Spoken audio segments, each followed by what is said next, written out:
Oh my goodness. Hey.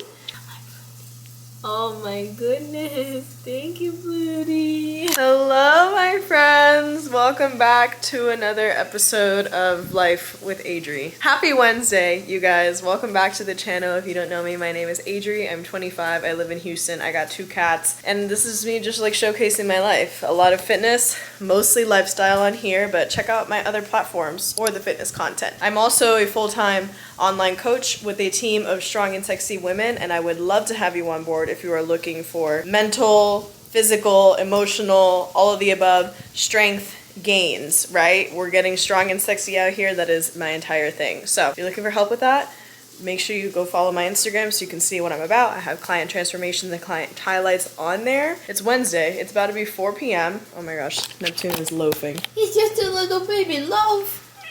He's just a loaf of bread. Neptune is the more talkative cat.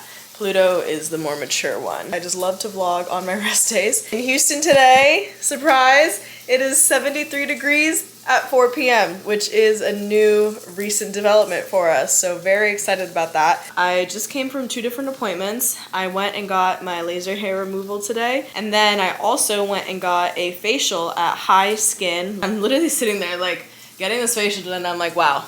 What a blessed life I live to where I can go get these luxuries done. Just never take anything for granted because I don't take the bare minimum things for granted, like my food and the roof over my head for granted, but I certainly don't take these free luxuries for granted either. Very happy that I was in that position today. But we're making some lunch now.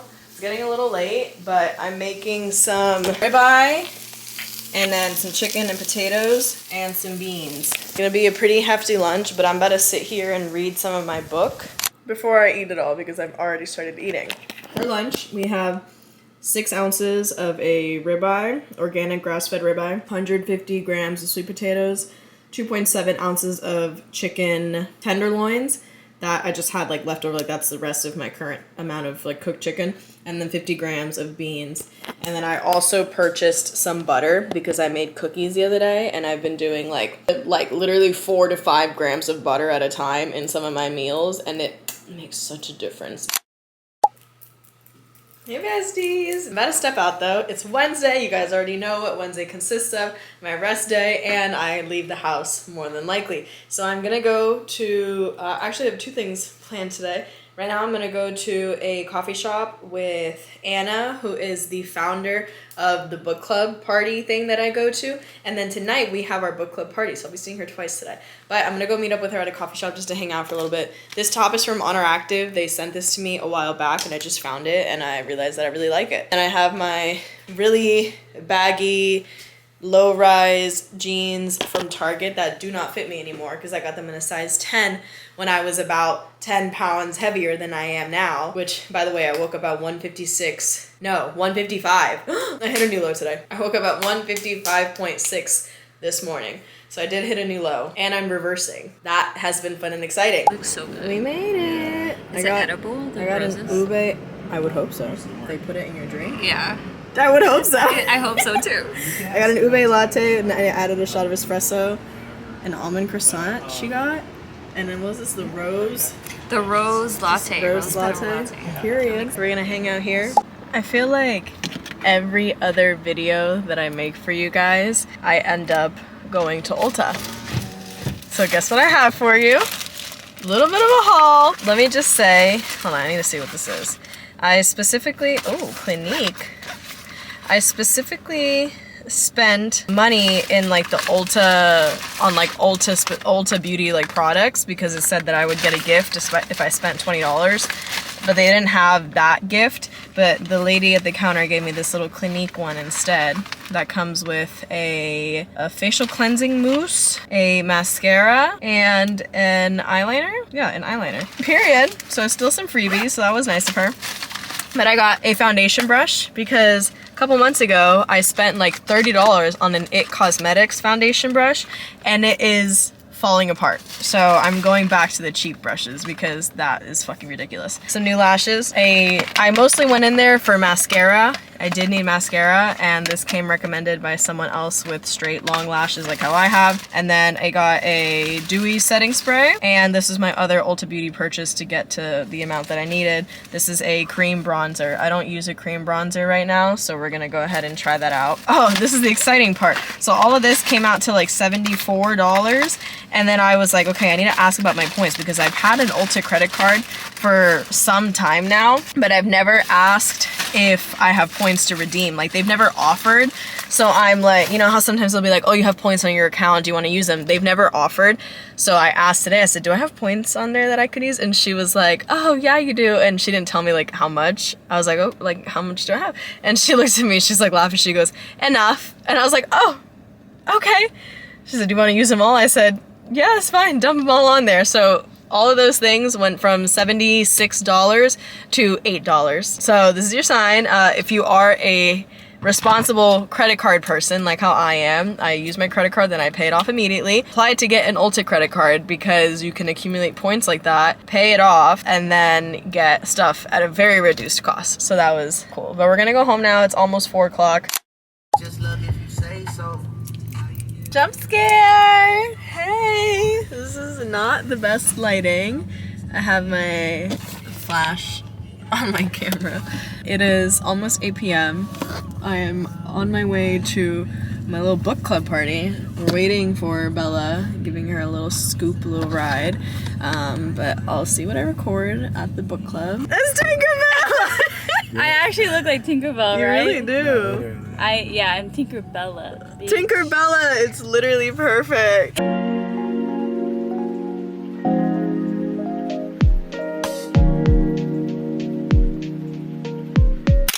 Happy Friday, October 25th. It is about 80 plus degrees right now. Oh, hello. In Houston, Texas. And guess who we're about to go see? Miss Paris Queen.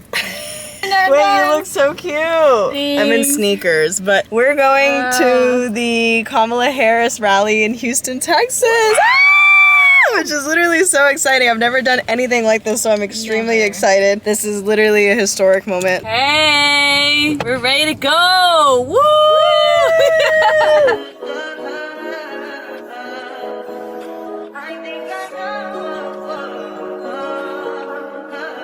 I touch that 5 for you. I do that 3 more times again. I testify for you. I told her like you, that bitch. I do it all, and I'm around. You're scared to do. I'm not. As long as you joking now here for me, I ain't got it. I've been scheming, looting, hide your body. As long as you dreaming about me, ain't no problem. I don't got nobody. Okay, go. Hey vlog. Tell us how you're feeling. My feet hurt, but I'm feeling so motivated to go vote and inspired. Do you have a plan to go vote?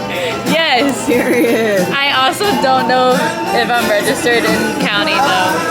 I might. 2 minutes to check. I know. I did check with the website, but I don't think it was very accurate because it told me like some weird We can shit. literally check it right now. And because the last time that I checked, it also told me where I could vote with like where I'm registered. Yeah. I feel like I can vote here, Yeah. but if worst case scenario, I'm gonna drive my ass to San Antonio. I look like I'm on here about to give you guys like a full confessional or something. It is Tuesday, October 29th. It is 6 p.m. As part of this vlog, I'm gonna go ahead and kind of combine this with another video idea that I wanted to do. I basically am gonna sit here and tell you guys a bunch of stuff that I learned because of the 12-week cut that I ended up doing all by myself. I have been kind of self-coaching myself for almost a year now. I haven't been paying a coach to program me since last November. So the 12-week cut that I'm sure you guys have seen me doing, I've talked about it on my YouTube obviously, and then mostly doing big updates on Instagram. I basically made myself like the perfect client and executed whatever my coach told me to do. So me being the coach and the client, like I executed everything I told myself to do. And these are the results I got. I'll plug in like pictures. At the end of my cut, week 12, I weighed in at probably, I think like 158. So I lost like about 15 pounds and I'm still dropping weight. So as of today, I weighed in at 156 pounds, but yesterday I got to 155, and then the day before that, I was at 153. So I'm still dropping even as I'm increasing my food and decreasing my carbs. cardio, which is the magic of a well-executed cut and a well-executed reverse. I'm gonna run through a couple of things that I learned after 12 weeks of respecting myself to the fullest extent, is basically how I'm calling this. Discipline is the highest form of self-respect. So that's kind of what I mean by that, by saying that like this is things that I've learned after 12 weeks of respecting myself, is staying disciplined to the things I told myself I was gonna do. That all kind of like correlates. How much I respect myself, what promises I make for myself, and how I keep and execute those promises to myself. To start off, the first thing that I learned is that you are capable of tracking your macros 100% accurately. Someone needed to tell me this a year and a half ago because I was there at one point. I had to cut for my powerlifting meets. The most I had to drop for powerlifting was like 6 pounds in the course of 8 weeks, which is very easy if you just decide to lock in. What I mean by you're capable of tracking your macros 100% accurately is that for like the 12 weeks of my cut, I was tracking my carbs, my proteins, my fats, and I was executing and hitting my target carb, protein, fat 100% on the dot every single day. Meaning, at the end of my cut, I was sitting at 135 grams of carbs on my high days, 120 grams of carbs on my low days, 170 grams of protein, and 50 grams of fat. Every single day for the last 12 weeks, or for the last 2 weeks of that cut, I was hitting those macros on the dot every single day. 135, 170, 50. And you probably think to yourself like, okay, Adri, like, why is this such a big deal? Because a year and a half ago, or when I first started tracking my macros and being consistent with them, even when my coach Kelly had assigned me macros, she'd be like, okay, here's your 200 grams of carbs you have to eat. And I'd be like, okay, cool. And I would kind of like plug in my food throughout the day. And then if I ended up at like 220 carb, I'd be like, shucks, that's close enough, you know, whatever. Or like 170 grams of protein was my goal. And I'd be like, oh, if I end up at 190, like the more protein, the better, right? Track your food accurately. Not even track, but just plug in the numbers that you need to get the exact amount. Like if you have to, I learned that if I had to plug in like a weird amount of rice and a weird amount of chicken, like 4.2 ounces of chicken, if that 4.2 ounces of chicken for my dinner gave me a perfect 170 protein, then I would be eating 4.2 ounces of chicken instead of 4 or instead of 4.5. Sometimes I feel like we strive for like these perfect numbers and they bring us over or under our macros, when in reality, like you can plug in weird numbers or weird serving sizes or serving amounts to be able to get the 100% execution of your macros. And this is something that I have to tell my clients nowadays too, because they be showing me the same thing and I'm like, do it 100%. And the quicker you can develop that consistency of the 100% accuracy, the quicker you're gonna get your results. That consists of just pre-planning your days and figuring out like, okay, I'm gonna eat this for breakfast, this for lunch, this as my snack, this is dinner, plugging it all into your app, MyFitnessPal, in advance, and then being like, oh, look how satisfying this is that all my goals are being hit because I sat here and pre-planned. The second thing is that your meal timing makes a difference. There were some days in this cut where I would eat my first giant breakfast sandwich and potato meal at like 11 a.m. and then I wouldn't eat until after the gym at like 5 p.m. and then I'd have to get literally 2/3 of my food in at the end of the day. Like I would work to cut off my food by like 8 p.m. But even if I cut it off at 8 p.m., the fact that I had the majority of my calories towards the end of the day, that inevitably would make me wake up a little bit heavier the next day versus if I spaced my meals out better throughout the day and finished my meals by 7 p.m. When I weigh myself at 7 a.m., it's kind of more accurate and there's not as much food sitting in me, so I can be like, okay, this is probably a better representation of what my body weighs right now without all this food sitting in me from the night before. Time your meals out, space them out appropriately so that the timing and the amount of food in your stomach doesn't end up like affecting your weigh in the next day. Next thing, boring is good and routine is good. If you follow me, you probably also follow all my other bodybuilding peers like Kenzie and Sophia and Michaela and Peyton, who are all these beautiful wellness bodybuilders who have all been through their preps.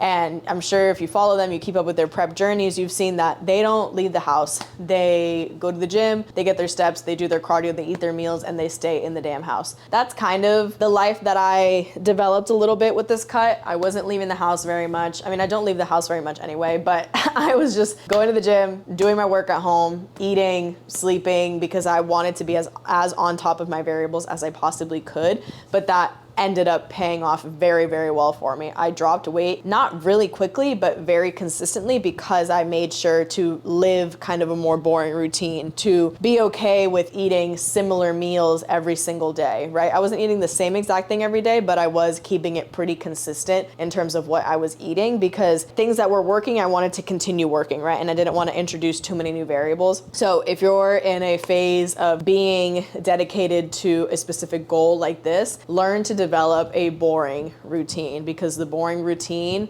will help you with consistency and will end up inevitably helping you get the results a little bit quicker than if you were just all over the place and changing things up all the time, right? During a cut is not the time to try all these high protein, low fat, crazy spaghetti sandwich, crazy meals that you see on Pinterest, right? You're gonna have your sources of carbs, your sources of protein, your sources of fat, and you're gonna make a bunch of meals out of those 3 different things. Keep that as consistent as possible, okay? Now is not the time to get creative with your food, because you just have to hit your numbers to get to the goal that you want, right? You can still go out and have fun and say no. I had 2 different occasions that come to mind with my little cut, where the first one was when Joel and I went to Galveston for a day. We just drove there and drove back the same day. I brought food with me that I had pre-tracked, pre-plugged into my MyFitnessPal and made fit my day, and I ate it before we got to a restaurant. Like, I ate it and then we walked around and then we went to a restaurant, and Joel sat there in front of me and ate this like fried spicy honey chicken sandwich with these beautiful, so crispy looking fries,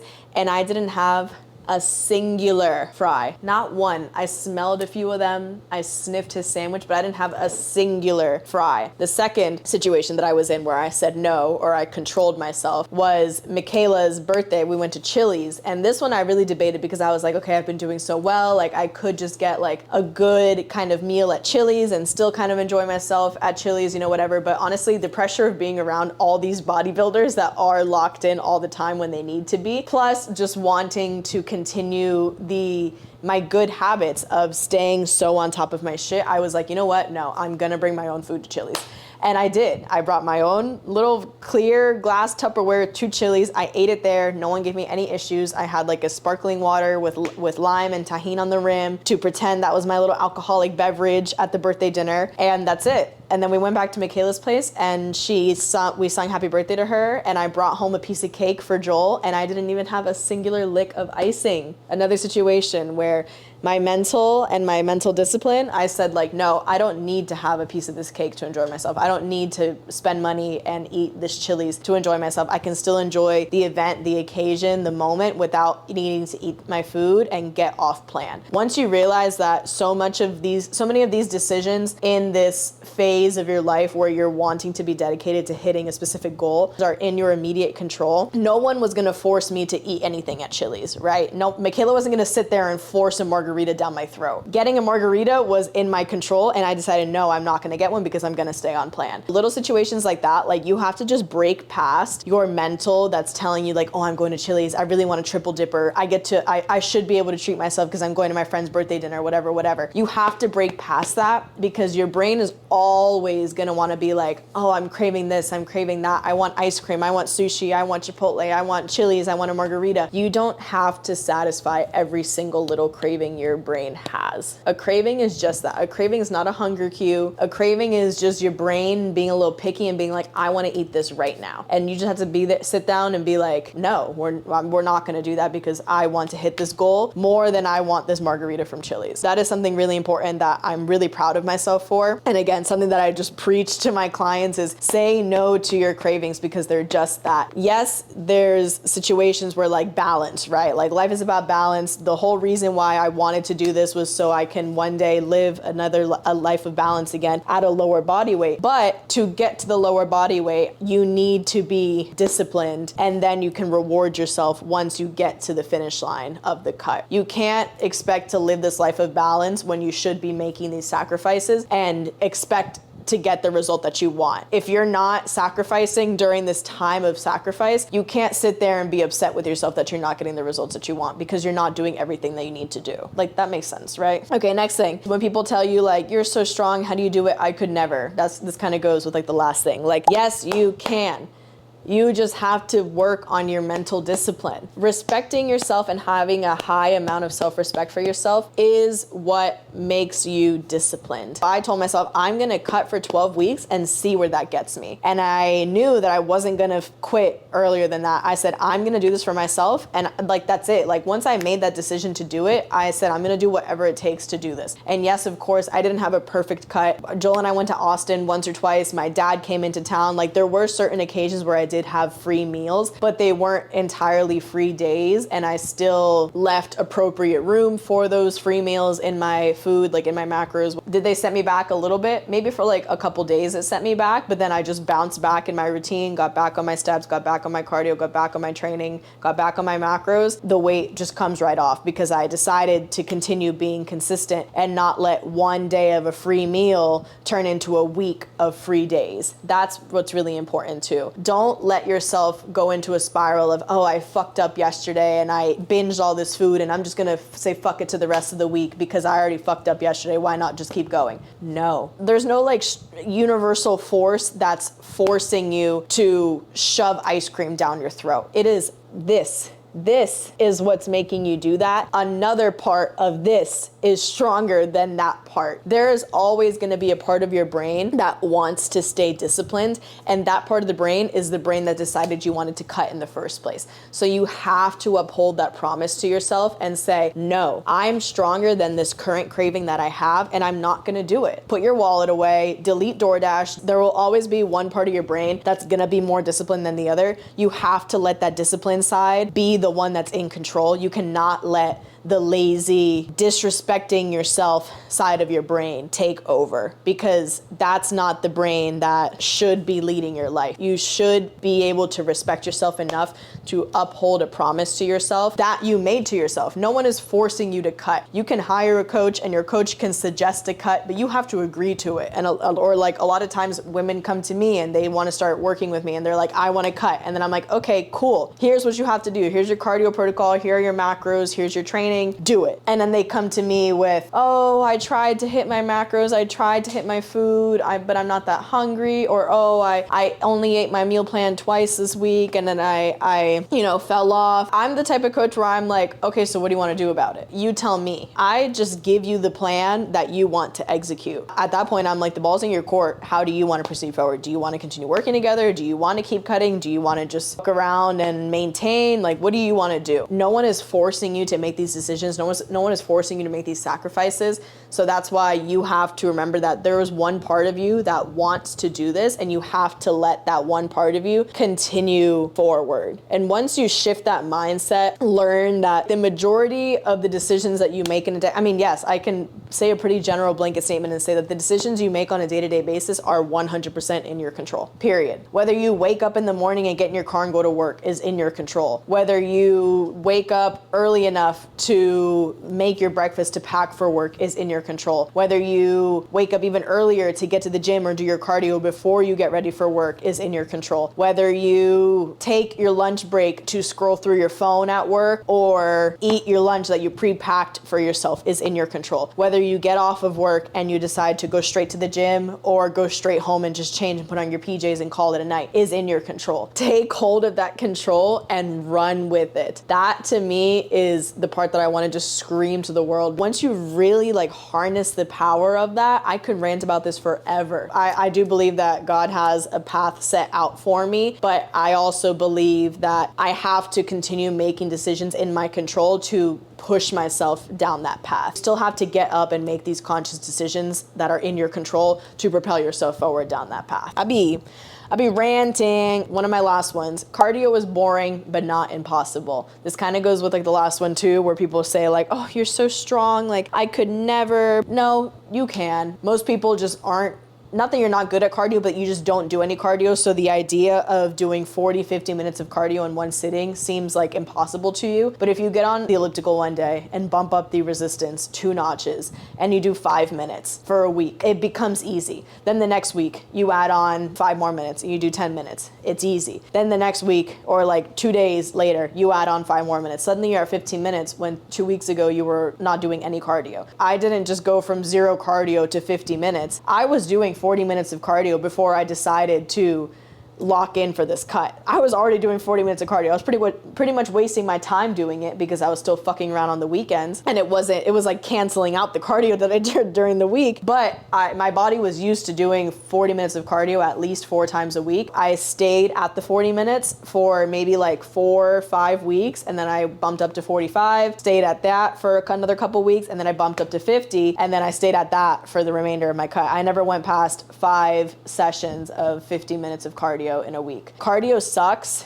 but it's not impossible. This is important to remember too. With all of this, the time is gonna go by anyway. The time is gonna pass anyway. You're gonna continue getting older. Your life is gonna continue moving forward. Why would you not choose to, again, take control and take hold of it and do something that you know is gonna propel you forward? If you've been thinking about locking in and cutting for a while now, let this be your sign that you just need to tell the bad side of your brain to shut the fuck up and let the discipline side take control and be like, we're gonna do this. I'm gonna do this for 9 weeks. Another thing that I've heard some bodybuilders say is you don't need balance because your whole life up until this point has been balanced. And once I heard that, I was like, you're right. There's no reason you shouldn't be able to lock in for 12 weeks when up until then you were balancing your entire way through life. Like even if you go to the gym frequently, or even if you were like me and you were doing 40 minutes of cardio already, but still fucking off over the weekends, that was balance that I didn't really have an excuse to like go searching for during these 12 weeks because I was already living that life. And just because I missed a little bit of it, again, I wanted the end result more than I wanted the balance. This is what I said to one of my clients earlier. I think I ranted about this on TikTok too. Like, why would you choose to mess around and to not follow your protocol and then mess up your progress when you could choose to stay on point and your body will reward you for it? You'll be one day closer to the goal that you want to get to when you execute everything you need to execute. So why again would you choose to not follow your protocol? I hope I'm not coming off as like this on my high horse, I'm so much better than you type of thing, because I'm really not. But again, I'm no different than you watching this right now. I just tapped into this power of control. And even though, yes, I can say like I work from home, this is what I do is content and train and go to the gym and do my online coaching and do my content. So yes, I can say I'm privileged that I have so much time to be able to dedicate to this, but I have seen people that have full-time jobs do entire bodybuilding preps and be very successful. I have overnight nurses that work with me that have been successful in their journeys as well. It's just a matter of how badly do you want it? And that's just something you have to ask yourself. The last thing is, again, just kind of summarizing all of this. Everyone is capable of discipline. How highly do you think of yourself, and why is it so hard to keep these promises to yourself? It's just something that you have to ask yourself. You wouldn't break a promise to a friend about meeting up with them at the gym. So why are you breaking promises to yourself when you tell yourself you're gonna wake up and do your cardio? Why are you breaking these promises to yourself when you wouldn't break them to someone else? That is the big thing you should compare to at the end of the day, and just learn to become your own best friend, because you wouldn't break promises to your best friend. And that's it. Those are all the things that I learned during my cut. So like I said, I dropped a little over 15 pounds and I'm still currently dropping 3 weeks into my reverse. That's my cutting spiel. Thanks for watching, you guys. I hope you learned something. If this entire spiel even motivated you to lock in the slightest bit and you're a strong and sexy woman wanting to get even stronger and sexier, I would love to work with you and have you on my team. Please consider applying to work with me down below in the description. I'll have my application linked in there. And yeah, I would love to have you on the team. Love you guys. Thanks for watching. Make sure you like, comment, and subscribe. Tell me your favorite part of the video and tell me if I ended up motivating you to lock in at all. Love you guys. See you in the next one. Bye.